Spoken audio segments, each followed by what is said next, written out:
हम आज देखेंगे एक चैप्टर, जिस चैप्टर का नाम है बाबू arithmetic progression, class 10। Arithmetic progression एक चैप्टर है।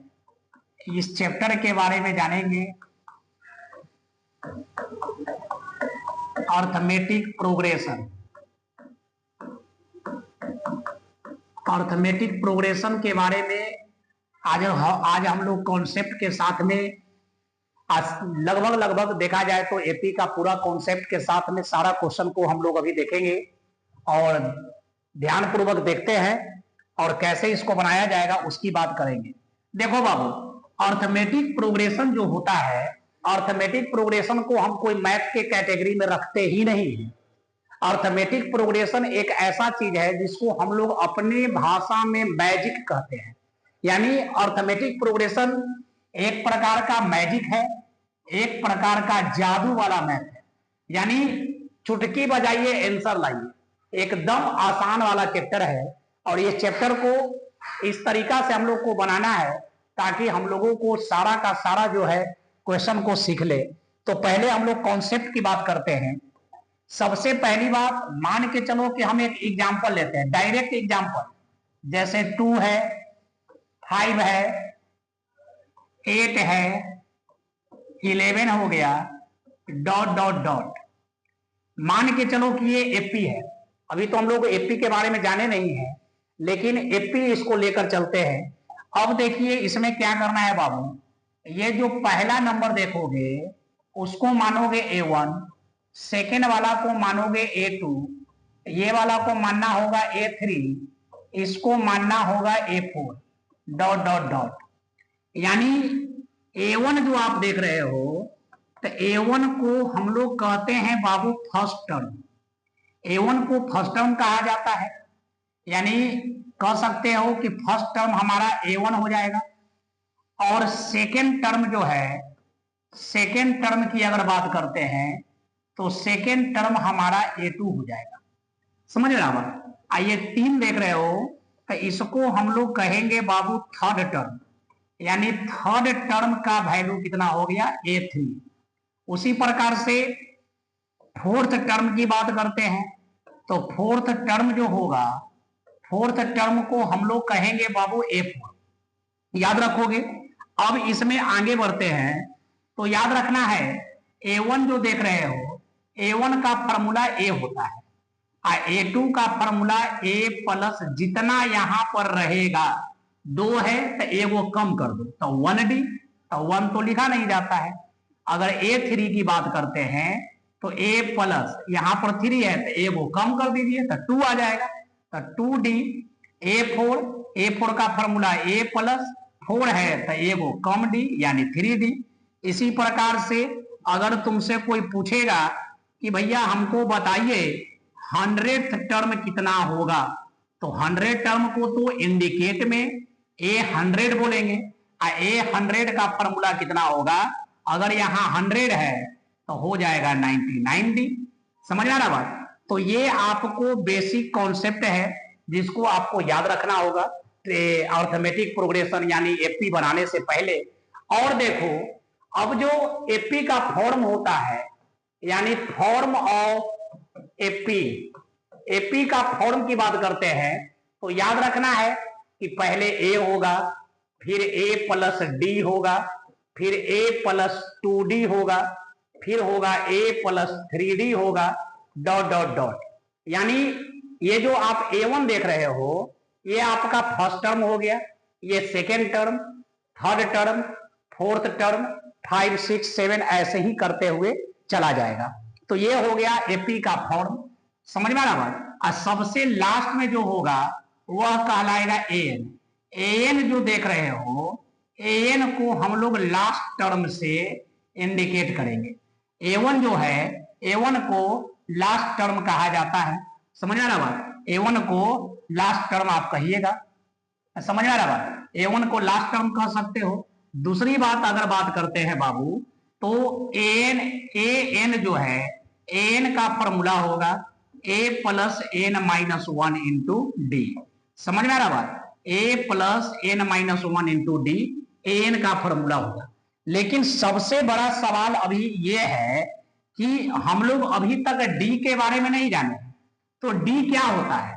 तो याद रखना है डी जो है, डी को हम लोग कहेंगे बाबू कॉमन डिफरेंस। कॉमन डिफरेंस कहा जाएगा, डी का मतलब होता है कॉमन डिफरेंस। और याद रखोगे डी जो है, डी का फॉर्मूला होगा A2 माइनस A1, एगो आगे वाला और एगो जस्ट पीछे वाला, एक नंबर आगे वाला और एक जस्ट पीछे वाला। आगे वाला में से पहले वाला को नंबर घटाओगे तो डी का वैल्यू निकल जाएगा। हो सकता है कि A3 माइनस A2 करोगे तो भी डी का फॉर्मूला, अगर मन है कि A4 माइनस A3 कर दे तो भी डी का फॉर्मूला। तो याद रखना है बाबू, डी का मतलब होता है कॉमन डिफरेंस, और कॉमन डिफरेंस का formula A2 minus A1, A3 minus A2, A4 minus A3। इनमें से कोई भी फॉर्मूला अगर यूज करोगे तो आपको निकलेगा डी। डी बोला जाए तो उसको कहते हैं कॉमन डिफरेंस। समझ में आ रहा बात? तो ये कॉन्सेप्ट को आपको याद रखना होगा।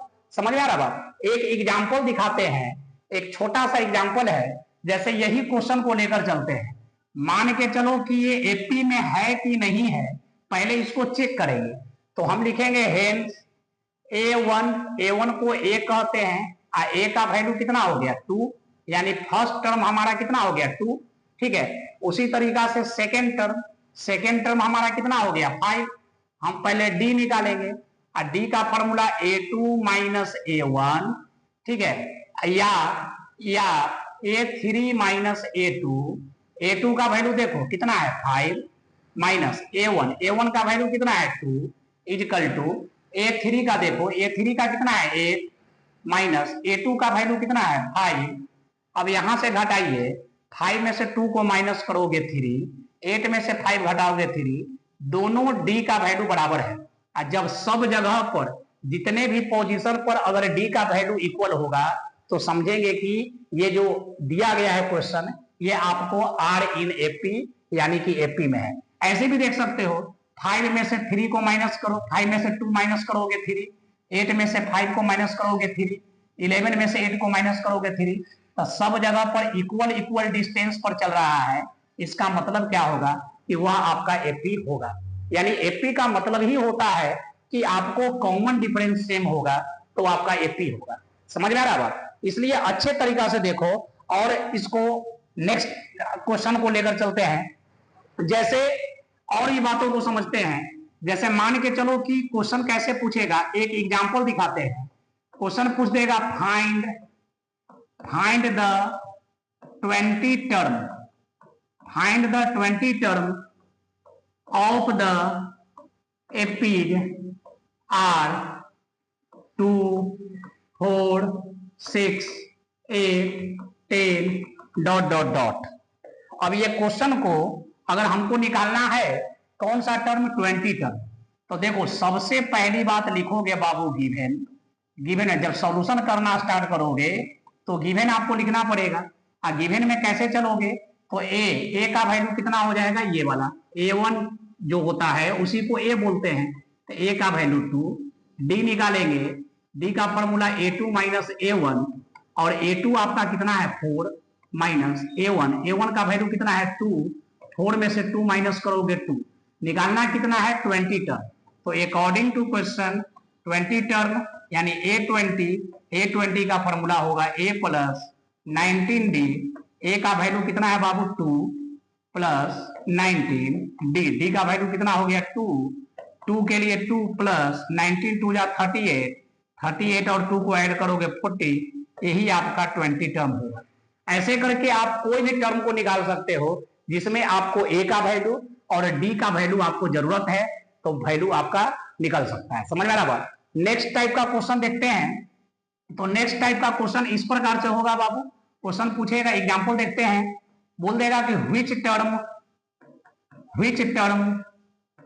of the एपीज 3, 5, 7, 9 ...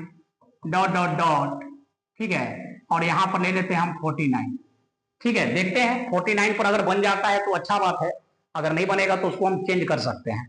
तो देखिए कहानी देखिए, जब कहेगा बाबू विच टर्म, तो विच टर्म कहेगा तो समझ लो कि तुमको एन का वैल्यू आपको फाइंड करना है। किसका वैल्यू फाइंड करना है? एन का वैल्यू फाइंड करना है। तो जब सॉल्यूशन करोगे तो सॉल्यूशन के समय ए का वैल्यू कितना हो गया? 3। डी निकालोगे, डी का फॉर्मूला होता है A2 माइनस A1। A2 कितना है बाबू? 5 माइनस A1 कितना हो गया? 3। 5 में से 2 माइनस 3 माइनस करोगे 2 आ जाएगा।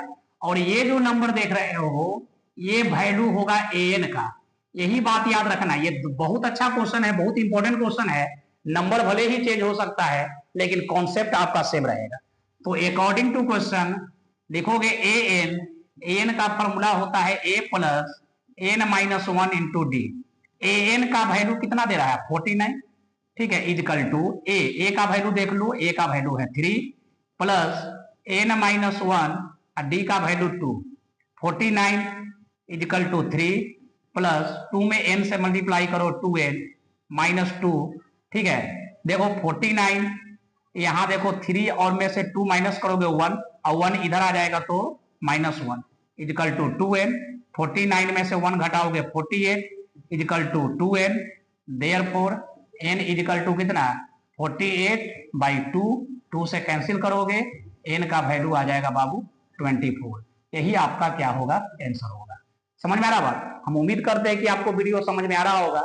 नेक्स्ट वीडियो में देखते हैं एनसीईआरटी का पूरा कॉन्सेप्ट के साथ में पूरा क्वेश्चन को सॉल्यूशन देखेंगे। धन्यवाद।